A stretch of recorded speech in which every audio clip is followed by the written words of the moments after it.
Hari ini Rabu 18 Desember 2024 adalah hari terakhir pendaftaran sengketa pilkada dan merujuk peraturan Mahkamah Konstitusi, pendaftaran sengketa pilkada bisa dilakukan selama 3 hari setelah KPU menetapkan perolehan suara yaitu pada 16 Desember. Dan kita tergabung dengan koresponden CNN Indonesia ada Iwan Hermawan. Selamat siang Iwan, ini pada hari terakhir ada berapa permohonan yang sudah masuk Iwan?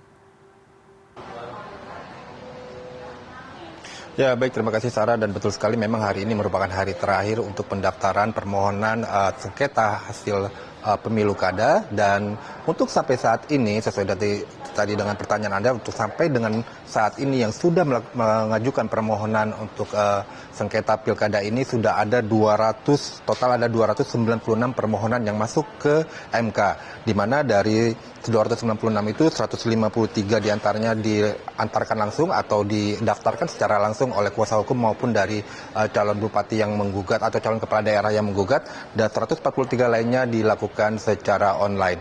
Akan tetapi memang ini belum berakhir karena memang dari MK sendiri menetapkan bahwa memang hari ini tanggal terakhir, tapi jamnya nanti adalah untuk ditutupnya permohonan pendaftaran itu pada pukul 00 malam nanti. Jadi masih ada kesempatan jika memang untuk melakukan ada dari calon kepala daerah tidak puas dengan hasil pemilu untuk kemudian melakukan permohonan untuk sengketa pemilu di MK ini. Dan yang terakhir yang kami catat ini, yang terakhir melakukan permohonan adalah dari Kabupaten Intan Jaya dan Kabupaten Panai, dan keduanya ini dari Papua, dan ini didaftarkan pada sekitar 14 jam yang lalu. Dan sementara itu setelah pendaftaran ini nantinya dari pihak MK juga akan melakukan pemeriksaan pendahuluan, di mana pemeriksaan pendahuluan ini akan dilakukan pada tanggal 24 Desember sampai 31 Desember untuk tahap pertama, dan untuk tahap kedua nanti dilakukan pada tanggal 9 Januari hingga 14 Januari. Mengapa ini dilakukan secara 2 tahap? Karena memang untuk mengantisipasi banyaknya laporan yang masuk ke Mahkamah Konstitusi, dan seperti kita ketahui dan sudah disebutkan juga tadi, memang cukup banyak yang masuk ke dalam persengketaan pemilu di Mahkamah Konstitusi ini. Totalnya ada 296 atau lebih dari 50% dari pilkada yang dilakukan pada tahun 2024 ini, di mana untuk pilkada ini total ada 37 provinsi dan 508 kabupaten dari pilkada yang digelar secara serentak pada akhir November lalu. Dan kemudian setelah pemeriksaan pendahuluan kemudian akan dilakukan persidangan, di mana persidangan ini untuk tahap pertama dilakukan pada tanggal 30 Januari sampai 4 Februari, dan untuk tahap kedua dilakukan pada 12 Februari sampai dengan 17 Februari untuk tahap keduanya. Dan untuk sidangnya nanti memang dari Hakim MK ini akan membentuk 3 panel hakim. Jadi total ada 9 hakim MK dibentuk 3 panel, di mana masing-masing panel itu berisikan 3 hakim konstitusi. Dan di sini juga nanti akan dilakukan semacam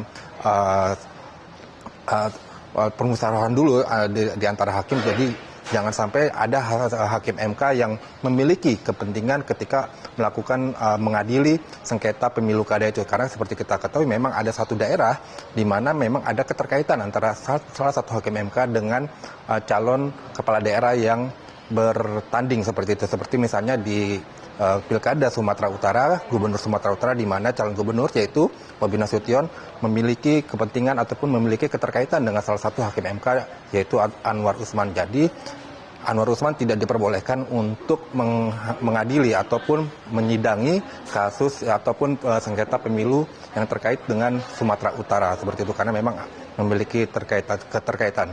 Tetapi memang panel ini sampai saat ini belum dibentuk, dan nanti kita akan tanyakan bagaimana nanti proses penentuan hakim-hakim yang akan menyidangkan perselisihan hasil pilkada ini.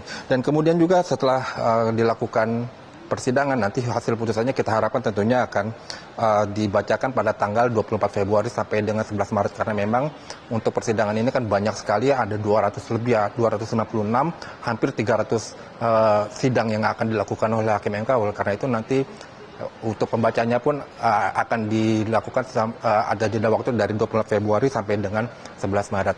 Dan untuk sementara itu yang dapat kami Mahkamah Konstitusi, dan kami masih nantinya akan jumlah permohonan untuk sengketa pemilu kada ini masih akan terus bertambah atau tidak. Untuk sementara kembali ke Anda, Sarah.